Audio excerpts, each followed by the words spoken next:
In this video, sponsored by the makers of Call of Dragons, we're going to talk about the Staff of the Prophet, which is unironically the best artifact in the game. It is so powerful in the end game. It is disgusting. And its base effects are not all that amazing. It's the ability that is so crazy. All right, so if we look at the details of this artifact, which, by the way, you can get from your basic artifact keys, free to play, the Staff of the Prophet is going to do a couple things. First of all, it gives you magic unit hit points and Legion hit points. That's fine. HP is fine. You'd kind of rather have attack on your magic units, but whatever. Of course, you get the damage taken and damage dealt bonuses, but it's only 1% per skill up you have on your Staff of the Prophet. So this is not a 1.5% artifact. It is a 1% artifact. And as you may have noticed in the little animation over here, you basically can select a friendly legion within the same region as you. And after the 6-second charge up, your legion and 5 nearby legions are teleported to your target's location. That is absolutely disgusting. And the thing is that you can use this to teleport really all around whatever zone you're in. It is crazy. But you don't just do this with like one legion. You do this with a huge number of legions, okay?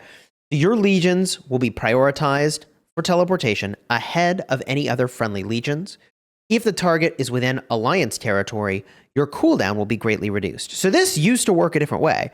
You used to only, I think, be able to teleport to someone who was on your alliance's territory.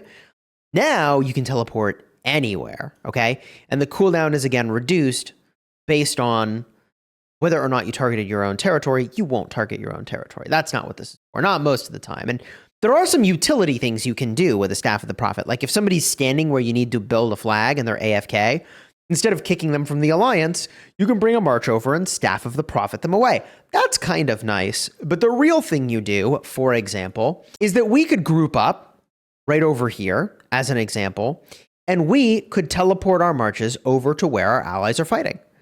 And the way you would do that is you send a cavalry march over, whether it's invisible or you use blink or you use the wolf helm of healer. Let me get the name right here. Oh, wolf woman of healer. That's it. Okay. And you sneakily make your way over. And like, as an example, what we could do right now is we could get, a cav march over here. We could teleport everybody in as our allies push over here, and suddenly we're attacking a part of the zone that we could not have otherwise attacked at without walking for like 20 minutes. So you would know that we're coming because we're walking over. So that's the big advantage. It's like you can, not instantly, but in 6 seconds, be somewhere that you were not before with a huge group of people. Very, very, very powerful. This, as it turns out, completely changes the way that the game is played. And the game now is a lot like chess. I'll explain this.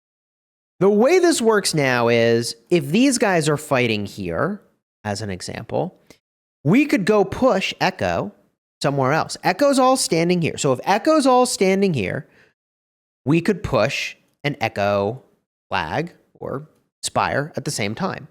So now we're sort of 2v1ing against Echo if we did that. And when we're doing that, we could instantly appear down there. They could instantly appear back up here. It just completely changes your decisioning around literally any attack you would make. Because you have to account for, is their staff on cooldown, yes or no? If it's not, what do we think the likelihood is that they're going to drop in on our location and do some crazy things? Now, on the topic of places where crazy things can happen, the first place where a lot of these shenanigans happened with the staff is over here on this pass. So these passes, we had access to this zone from one side, and our allies did not have access to this zone over here. They wanted to get this pass. So this thing was getting reinforced, and maybe I'll swap over to some footage to show this, but this thing was getting reinforced by tank on the left. Our allies were on the right side, and we just staffed over and completely blocked this ramp. Now, look, Okay, bridge, not ramp. But like, we held that for long enough that the pass fell and our allies got the pass. This is game changing. This is completely insane. Like, the pass ownership is so powerful because once every 5 to 6 hours, you can make the staff play. And you have to get it right, by the way. To get the staff play right, you need to make sure that, as an example, the rallies are already hitting. And the garrison needs to already be a little low. You know, it needs to be under some amount of duress. And then a staff play sort of tips things over, where instead of being able to sort of infinitely reinforce this thing, you can break that up with a staff. You also used to do this in the past in prior versions of the map, where there would be 2 passes near each other. And I'll have a card maybe in the end screen in a couple minutes here where I showcase what that's like, where we had someone sort of walk around the other way and block us off from both sides. It was crazy. The point I'm trying to make is staff play changes the game. It changes the way that you would attack a pass and your allies would approach that. And it also changes the way that you attack literally any building that has a durability or recovery window. These spires are the prime example, right? Like, staffing in to the spire, disrupting the enemy, the spire starts to heal again. It's big GGs. That's it, man. So, yeah, I would say it is unironically like the best artifact in the game. And at a per fight level, no, it's not the best artifact in the game. But in terms of a global impact that it can have, it's got to be the best thing you can get from this loot table.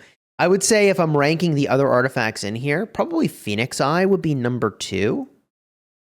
And then, it's funny, I didn't used to feel this way, but like Storm Arrows is possibly number 3, along with the Wolfwoman of Healer. These just didn't used to be so insane. Now that more and more people are running more marksmen, I would say Heart of Kamasi is a top tier artifact from here as well. And I used to be all about Shadow Blades, Kingslayer, Springbird even, you know, some of these other ones. That's what I thought was the jam. I just feel so differently now. And I'll add to it that these 2 artifacts were added to the game somewhat recently. I haven't gotten them yet.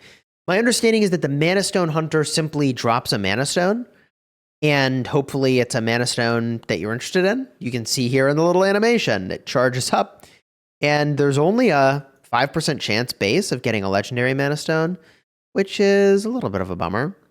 But if we go over to the Mad Goblin's Boon, this one's also kind of interesting. So, cast when gathering gold, wood, or mana, or gems. If the resource point has 50% or fewer, it'll be destroyed, and your legion will be immediately returned to your city. I don't know if you actually get the resources or not, but this thing has gathering speed and march speed, so nice utility there. Somehow this is a 1.5% artifact, so this is like one of the more fancy ones, but you probably would never star this up. But the thing that this is good for is taking out resource nodes in your territory. Honestly, all these other combat artifacts are amazing, but like being able to destroy a low resource node and also doing the sickle to clean up territory, those are some of the greatest effects in the game. It sounds silly, but like, bro, when I'm playing Rise of Kingdoms, like all these resource nodes where you want to teleport, and here in Call of Dragons, we're like, hey, yo, sickle the node, and it's just done. Whatever. If you enjoyed the vid, throw a like on here, consider subscribing. In my prior vid, I talked about why I switched to Wilderberg. Card will be in the end screen right over here, along with that other card I promised you. I promised you another one.